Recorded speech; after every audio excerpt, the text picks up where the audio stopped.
All right, Shalom.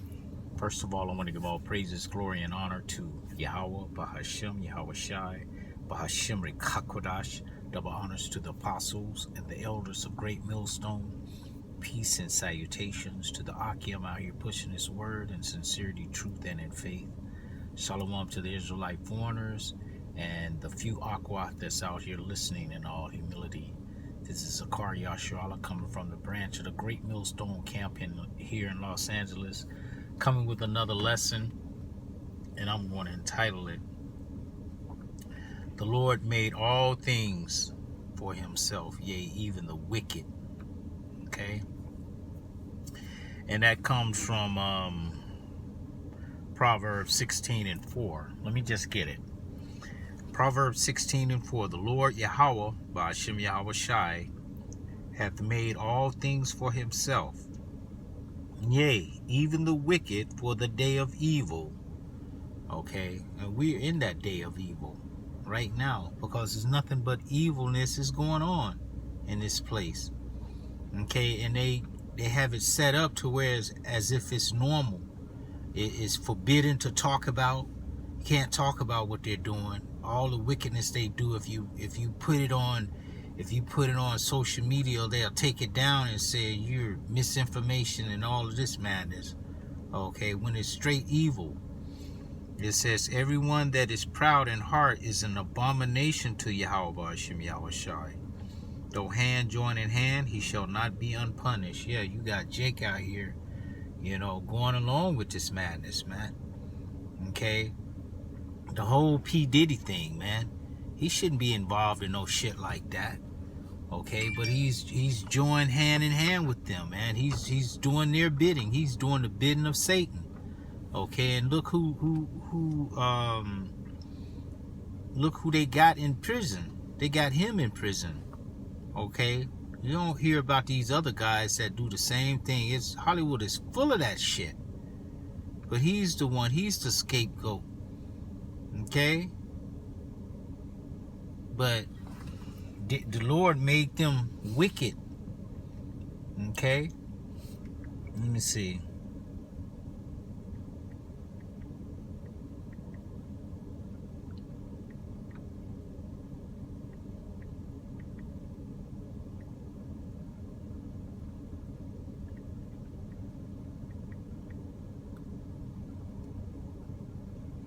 Ecclesiastes 1:15. That which is crooked cannot be made straight. Okay, and that which is wanting cannot be numbered, but that which is crooked cannot be made straight. The Lord created him to be the wicked, created him to be evil. Okay, that's not the norm. All right, he was created for a purpose. All right.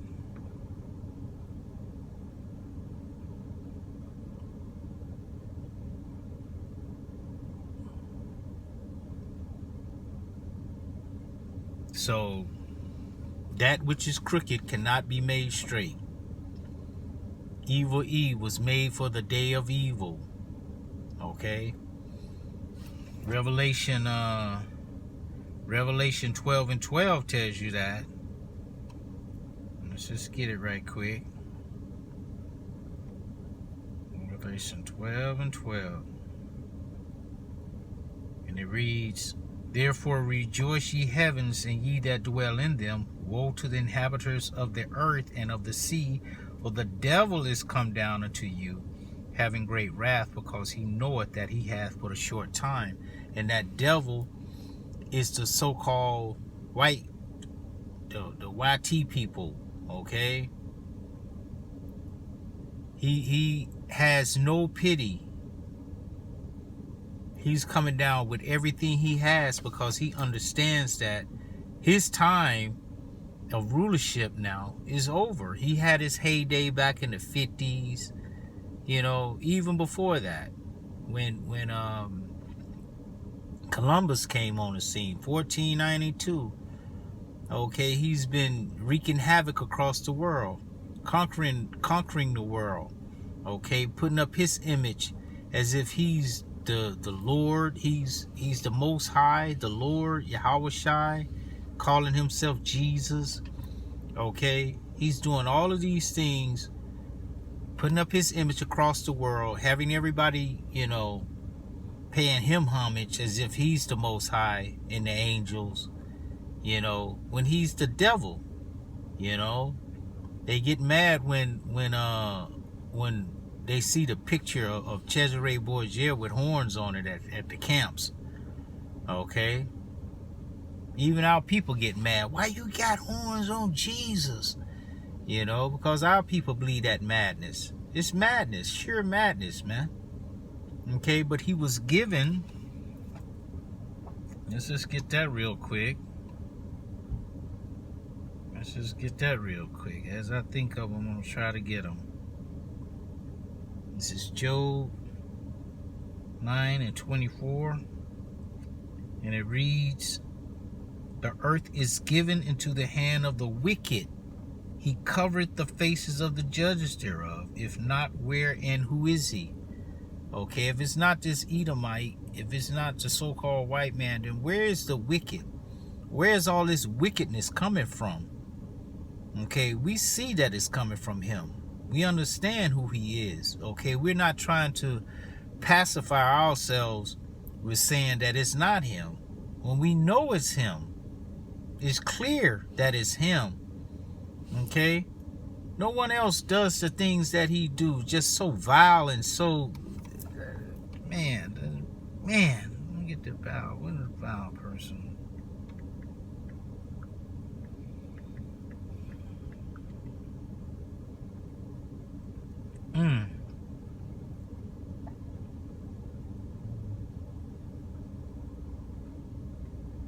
It's Isaiah 32:5. It says, "The vile person shall be no more called liberal, nor the churl said to be bountiful."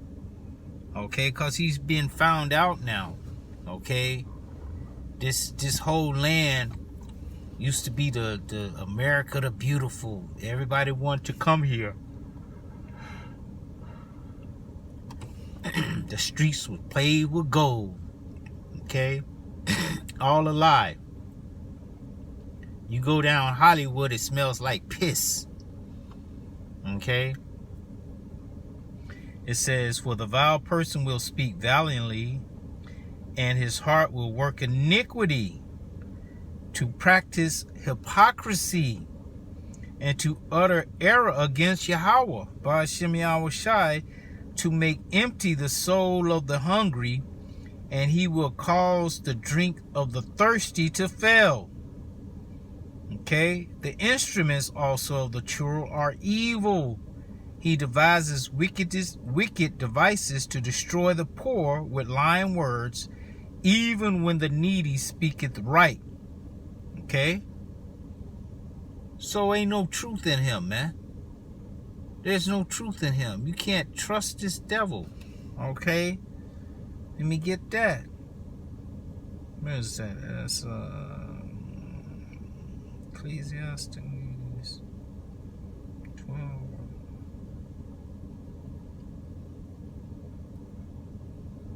I think it's Ecclesiastes 12.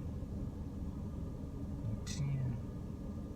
Yeah, Ecclesiastes 12:10. It says, "Never trust thine enemy, for like as iron rusteth, so is his wickedness." He is our perpetual enemy, man. He doesn't mean you so-called Negroes, Latinos, and Native Americans no good.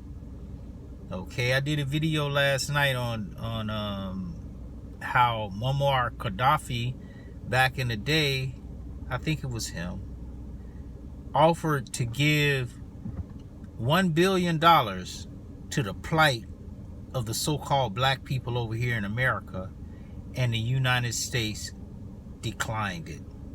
They would not let it go through. It's like, nope. But yet they can give money to all these other countries, billions, not 1 billion, billions. Okay, easily, like it's nothing. Like they just, like they just put on their shoes and tie them up. It's that easy. Okay? But when it comes to doing something for us, no, you get nothing. Why? Because they know exactly who we are, and they want us to be exactly where we are in their society. They don't want us to rise up. They want us to be on the bottom. They understand that we're the Hebrew Israelites, and that if we get a momentum going, we're gonna go over them.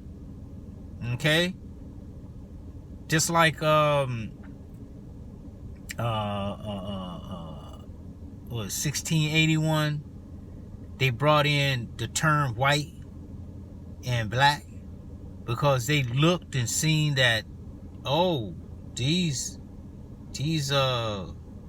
poor whites and these niggers, they are populating and become more than us. So we have to make up a term to put on the poor white to give them some class and put them over the Negroes, you know, so we can have them fighting against each other, so we could stay on top. Okay, that was a devised plan. Before that, there was no black or white, you know, it was no class like that. But this is one of his devices that he used. Okay. Verse 11, though he humble himself and go crouching, yet take good heed and beware of him. And thou shalt be unto him as if thou had wiped a looking glass, and thou shalt know that his rust has not been altogether wiped away. Okay?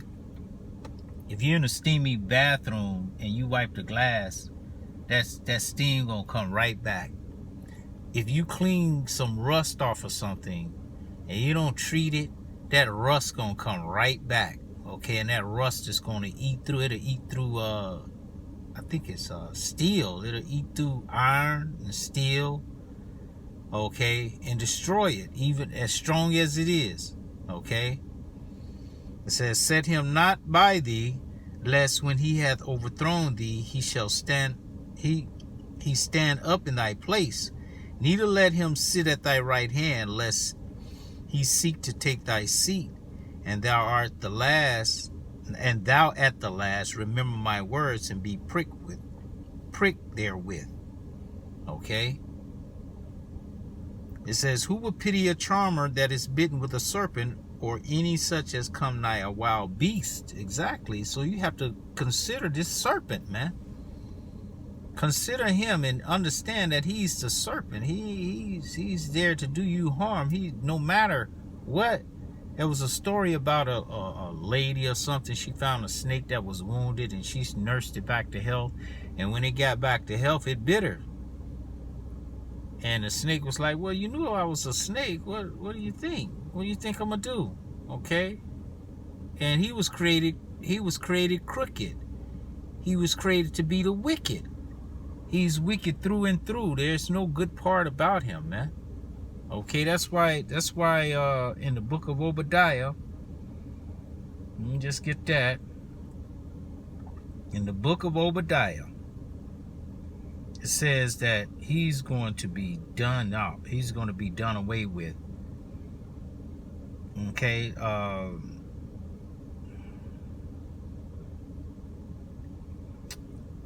Obadiah 1. I'm just going to get to the point. 1 and 18. It says, in the house of Jacob shall be a fire, in the house of Joseph a flame. Okay, the northern and southern kingdom of the nation of Israel, you so-called Negroes, Latinos, and Native Americans. And the house of Esau, okay, you so-called self-proclaimed, put yourself in the seat of the Most High, white people. And the house of Esau for stubble. Okay, you know what stubble is. And they shall kindle in them and devour them.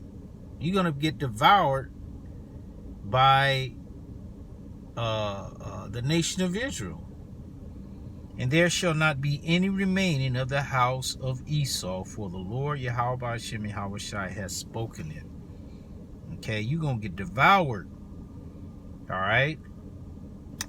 What is that? Ezekiel 25, 14, I believe. I'm going to start Ezekiel 25 and 12. Thus saith the Lord power, Yahawashi, because that Edom hath dealt against the house of Judah by taking vengeance, and hath greatly offended, and revenged himself upon them. Therefore, thus saith the Lord power, Yahawashi, I will also stretch out mine hand upon Edom, and will cut off man and beast from it, and I will make it desolate from Teman, and they of the Dan shall fall by the sword. And I will lay my vengeance upon Edom by the hand of my people Israel. Okay? And they shall do in Edom according to mine anger and according to my fury, and they shall know my vengeance, saith the Lord, Yahawah, Barashem, Yahawashi. Okay? So you're going to get taken down. You're going to get dealt with by the Israelites. All right? Thus said Yahawah, Barashem, Yahawashi. All right, and there's nothing you could do about it. There was nothing we could do. The phone chimed on that. Nothing you could do about it. Okay, like it was nothing we could do about our plight when the Lord brought us into captivity under you. Okay, but when the affliction was over, you forwarded. Okay, until this day, you supposed to let us go. Okay, and let us do what we do. But instead, when we were on our own, like in all of these cities like Black Wall Street, there were more than one. There were several cities.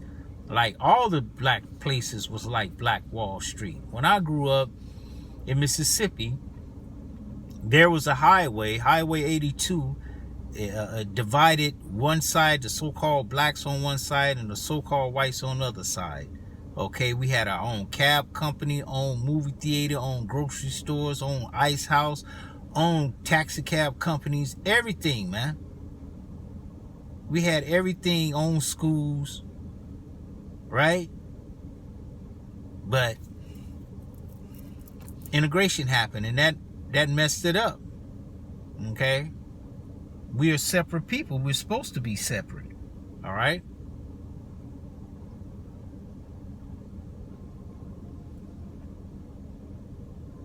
But I don't want to rant too long. All right, I think I made my point. Esau is crooked, man. He's that crooked serpent, you know, that the Lord is going to deal with. Okay, I am so happy to see these things happening, that the Lord got, you know, these prophecies happening. All right. Went through Esau's neighborhoods with fire. Okay, even if they planned it, it don't matter. It don't matter, because what they plan and what they think they gonna do with their end results, yeah, they could burn it down, but who says they gonna build it back up? You know, the Most High said that He's going to, you know, when they're about to fill their belly, He's gonna come in and throw a monkey wrench in it. Okay, so that's it. This is the end of Esau. Okay, let me just get this last scripture for the end of the world. The end of the world. 2 Ezra 6 and 7. It says, Then answered I and said, What shall be the part and sunder of the times, or when shall the end of the first rulership or aeon and the beginning of it that followeth? And he said unto me, From Abraham unto Isaac, when Jacob and Esau were born of him, Jacob's hand held first the heel of Esau. For Esau is the end of the world, and Jacob is the beginning of it that followed. Okay, so we have our world, our kingdom to look forward to. Okay, so Lord willing, it was edifying. Until the next time, shalom.